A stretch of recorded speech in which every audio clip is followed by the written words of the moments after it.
तो क्या नीतीश कुमार वाकई में बीजेपी का साथ छोड़ने जा रही हैं? क्या लालू और नीतीश के बीच डील हो चुकी है? क्या तेजस्वी और नीतीश की जोड़ी अब एक बार फिर से बिहार में दिखने जा रही है? जी हाँ, आपने सही सुना। बिहार की राजनीति में नीतीश कुमार को लेकर इस वक्त कई सवाल उठ रहे हैं। एक तरफ जहां भारतीय जनता पार्टी नीतीश कुमार को लेकर असमंजस की स्थिति में दिख रही है, तो वहीं नीतीश कुमार और आरजेडी के बीच डील की बात पक्की होने की खबर सामने आ रही है। जी हां, आपने सही सुना। आपको बता दें कि विजय सिन्हा का वो बयान कि जिसमें कहते हैं कि जिस दिन बीजेपी की सरकार बन जाएगी बिहार में, उस दिन सच्ची श्रद्धांजलि होगी अटल बिहारी वाजपेयी जी को। वहीं भारत रत्न देने की मांग लगातार की जा रही है। भारतीय जनता पार्टी के नेता गिरिराज सिंह लगातार नीतीश कुमार को भारत रत्न देने की बात कर रही हैं। वहीं देखा जाए तो गृह मंत्री अमित शाह का बयान कि ये तो पार्टी तय करेगा किसके नेतृत्व में चुनाव लड़ा जाएगा और किसके नेतृत्व में नहीं लड़ा जाएगा। वहीं एकनाथ शिंदे का क्या हाल हुआ हम सबने देखा। लल्लन सिंह का रुख अपने आप में कई सवाल खड़े कर रहा है कि लल्लन सिंह आखिर चाहते क्या हैं। पहले कहते हैं कि जेडीयू को मुस्लिम वोट नहीं करता और फिर भी नीतीश कुमार सबके लिए काम करते हैं, तो कहीं ना कहीं उसका बचाव करते हैं जेडीयू पार्टी नजर आई। उसके बाद से अंबेडकर विवाद, नीतीश कुमार का जो वोट है वो अति पिछड़ा और महादलित है और कहीं ना कहीं इन्हीं के बदौलत लंबे कह सकते हैं वक्त से नीतीश कुमार बिहार की राजनीति में टिके हुए हैं। लेकिन जिस तरीके से गृह मंत्री अमित शाह ने अंबेडकर को लेकर बयान दिया, अपने आप में किसी से छुपा नहीं है। अपने आप में अब नीतीश कुमार से सवाल पूछना पड़ रहा है खुद से कि मैं किस पार्टी के साथ हूं, मैं किसके साथ हूं। जो मेरे वोटर्स हैं उनको कहीं ना कहीं आहत किया गया और अति पिछड़ा और महादलित जो वोटर्स हैं वो अंबेडकर को भगवान तुल्य मानते हैं, उनकी पूजा करते हैं। लेकिन जिस तरीके से गृह मंत्री अमित शाह का बयान सामने आया, उसके बाद देश में एक नया विवाद खड़ा हो गया। इसको लेकर नीतीश कुमार की चुप्पी अपने आप में बहुत कुछ बयां कर रही है। वहीं बात करें कि जिस तरीके से भारतीय जनता पार्टी की केंद्र सरकार के द्वारा अचानक से राज्यपाल बदल दिया गया और कहीं ना कहीं आरिफ मोहम्मद खान जो बिहार के नए राज्यपाल बने हैं, इनको लेकर सवाल उठ रहे हैं कि आखिर इनकी जरूरत क्यों आन पड़ी। आरिफ मोहम्मद खान प्रधानमंत्री नरेंद्र मोदी, गृह मंत्री अमित शाह के सबसे करीबी नेताओं में गिने जाते हैं। फिलहाल इन तमाम बिंदुओं पर चर्चा करेंगे। हमारे साथ हमारी सहयोगी नाजमीन मौजूद हैं जो बिहार की राजनीति पर बारीकी से कहीं ना कहीं नजर इन्होंने बना रखी है।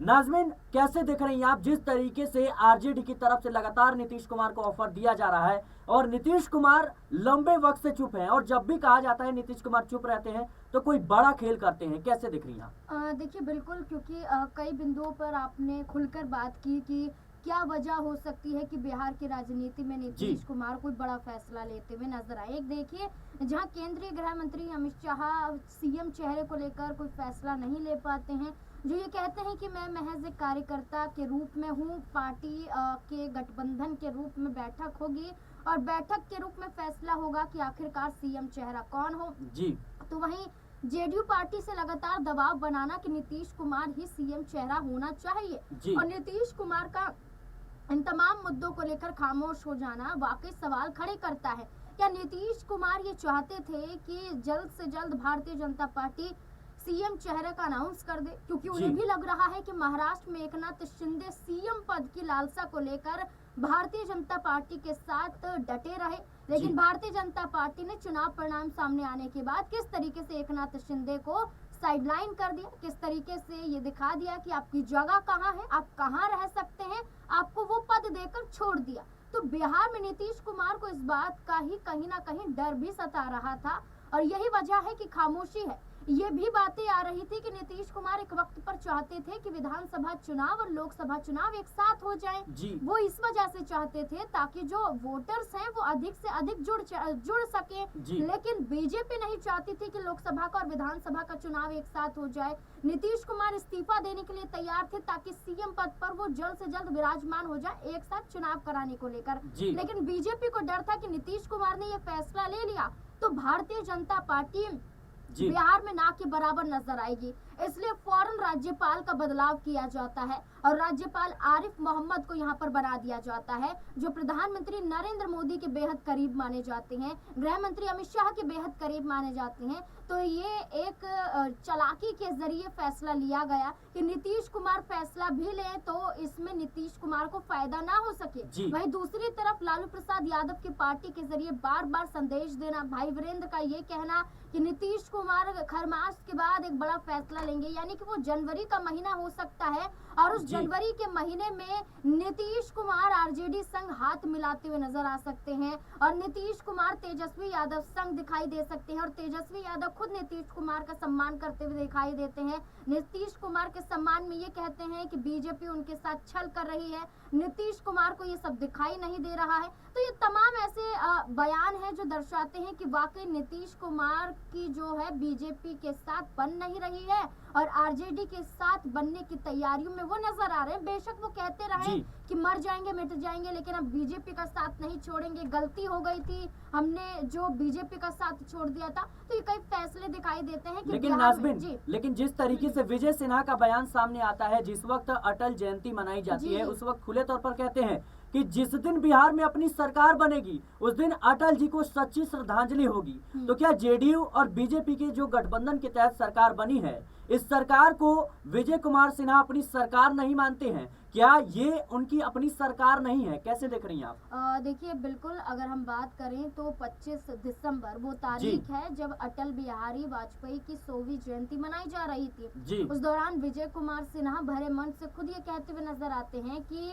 जंगल राज बिहार में है और जंगल राज बिहार में तब था जब यहाँ पर आरजेडी और जेडीयू गठबंधन की सरकार थी। लेकिन वो ये भूल जाते हैं कि जेडीयू तो अब आपकी पार्टी का हिस्सा है, आपके साथ गठबंधन में है। वो तो ये कहते हुए नजर आए थे कि जंगल राज था उस वक्त पर, लेकिन अब अगर हमारी सरकार बन जाए, अगर भारतीय जनता पार्टी सत्ता में आ जाए तो सच्ची श्रद्धांजलि अटल बिहारी वाजपेयी को तब मिलेगी। तो वो ये भूल जाते हैं कि इन बयानों में वो जेडीयू पार्टी का अपमान करते हुए दिखाई दे रहे हैं। वो दिखा रहे हैं कि जेडीयू पार्टी उनकी पार्टी का हिस्सा ही नहीं है, उनके गठबंधन का हिस्सा ही नहीं है। यानी कि आपने साफ तौर पर कह दिया कि नीतीश कुमार की जरूरत हमें नहीं है, बस नीतीश कुमार को हमारी जरूरत थी इसलिए वो जुड़े हुए हैं। देखिए, और यहाँ पर दिखा दिया जाता है कि आपकी हैसियत क्या है। वो दिखा दिया जाता है कि बार बार हम आपको सीएम चेहरा नहीं बना सकते हैं। अब कितनी बार आपको सीएम चेहरा बनाएंगे? 19 साल से तो आप राज कर रहे हैं, 9 बार सीएम पद की कुर्सी पर विराजमान रह चुके हैं, 10वीं बार भी जिद करे हुए जेडीयू पार्टी नजर आ रही है। तो ये दिखाई दिया जाता है कि बीजेपी अपना सीएम चेहरा बनाना चाहती है और इसके लिए हो सकता है कि चुनाव परिणाम के बाद सीएम चेहरा तय हो।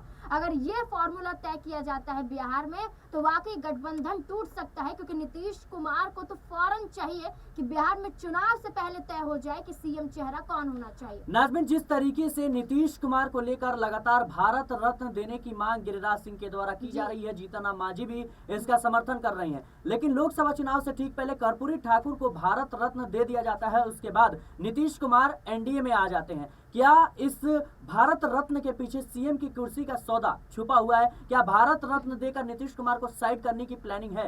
और अगर ऐसा है तो मेरा दूसरा सवाल यह है कि क्या जिस मुलाकात की बात इस वक्त राजनीतिक गलियारों में हो रही है कि नीतीश कुमार और लालू प्रसाद यादव की सीक्रेट मुलाकात हो चुकी है, बात हो चुकी है, कब और कैसे पलटी मारना है, कैसे देख रही हैं आप? देखिए, बिल्कुल ये बहुत बड़ा सवाल नजर आता है बिहार की राजनीति में, क्योंकि बिहार की राजनीति में चुनाव नजदीक है, अगले साल चुनाव होने हैं और चुनाव के मद्देनजर ना तो सीएम चेहरे को लेकर नीतीश कुमार पर फैसला किया जा रहा है, वहीं केंद्रीय मंत्री गिरिराज सिंह का ये ऐलान करना, नवीन पटनायक और नीतीश कुमार ये 2 चेहरे हैं जिन्हें भारत रत्न मिलना चाहिए।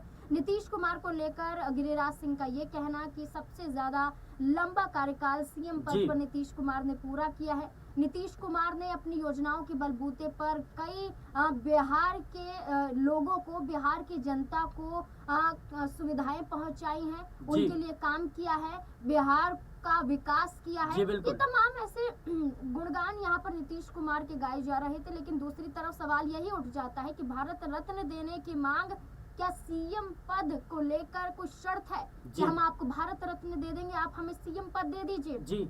और क्या इस फैसले के बीच में नीतीश कुमार हामी भरते हुए नजर आएंगे? ये बड़ा सवाल बन जाता है। वहीं लालू प्रसाद यादव का बड़ा ऐलान कर देना, बीजेपी के खिलाफ बोल देना, जब अमित शाह का बयान सामने आता है, जब लालू प्रसाद यादव के जरिए कटाक्ष किया जाता है, विपक्षी पार्टियों के जरिए कटाक्ष किया जाता है, नीतीश कुमार की खामोशी दर्शाती है कि अगर हमने अमित शाह के खिलाफ बोला तो ये गठबंधन की एक तरीके से अपमान होगा, गठबंधन का कहीं ना कहीं टूटता हुआ दिखाई दे सकता है जी। गठबंधन। वहीं नीतीश कुमार का अगर चुप होना है तो ये दर्शाता है कि वो ये चाहते हैं कि हम अमित शाह के खिलाफ तो हैं, लेकिन हम एक समाज का समर्थन भी करते हैं। और जी। बिहार में 21% दलित समुदाय की आबादी है, और नीतीश कुमार हो, जीतन राम मांझी हो, ये सभी बिहार में SC ST वर्ग की राजनीति करते हैं। तभी पासवान समाज का जब विरोध प्रदर्शन हुआ था, तब चिराग पासवान भी खुलकर सामने आए थे। नीतीश कुमार ने आश्वासन दिया था। तो ये फैसले हैं और ये जरिया है कि भारत रत्न देने की मांग तो की गई, लेकिन नीतीश कुमार, मुझे नहीं लगता है कि भारत रत्न के इस फैसले पर हामी भरते हुए नजर आएंगे। अगर मिल भी जाए तो CM पद तो नीतीश कुमार नहीं छोड़ने वाले। जी बिल्कुल दर्शकों, इस वक्त CM कुर्सी को लेकर बिहार में मारामारी दिख रही है, जहां एक तरफ भारतीय जनता पार्टी सीट पर अपना कब्जा जमाना चाहती है, जैसा कि महाराष्ट्र में हुआ, किस तरीके से एकनाथ शिंदे के नेतृत्व में चुनाव लड़ा गया। लेकिन जैसे ही भारतीय जनता पार्टी अच्छी खासी कहीं ना कहीं सीटें हासिल कर लेती है, उसके बाद मुख्यमंत्री की कुर्सी एकनाथ शिंदे से छीन ली जाती है। तो अब यही खेला क्या बिहार में दोहराने की रणनीति पर काम भारतीय जनता पार्टी कर रही है? और अगर ऐसा है तो क्या नीतीश कुमार जैसे बड़े नेता, जो कि कहीं ना कहीं सुशासन बाबू के नाम से जाने जाते हैं, जो अपने रणनीतिक गुण के लिए जाने जाते हैं, कभी भी परिस्थितियों को देखकर पलटी मार देते हैं, किसी के साथ भी गठबंधन हो, किसी के साथ भी रहे, मुख्यमंत्री की कुर्सी उनके हाथ से जाती नहीं है। तो क्या नीतीश कुमार इतनी आसानी से कहीं ना कहीं इस चुंगल में फंस जाएंगे? क्या कुछ आपको लगता है? हमें कमेंट बॉक्स में जरूर बताएं। देश और दुनिया की तमाम खबरों के लिए बने रहें नेक्स्ट 9 पॉलिटिकल बाइट।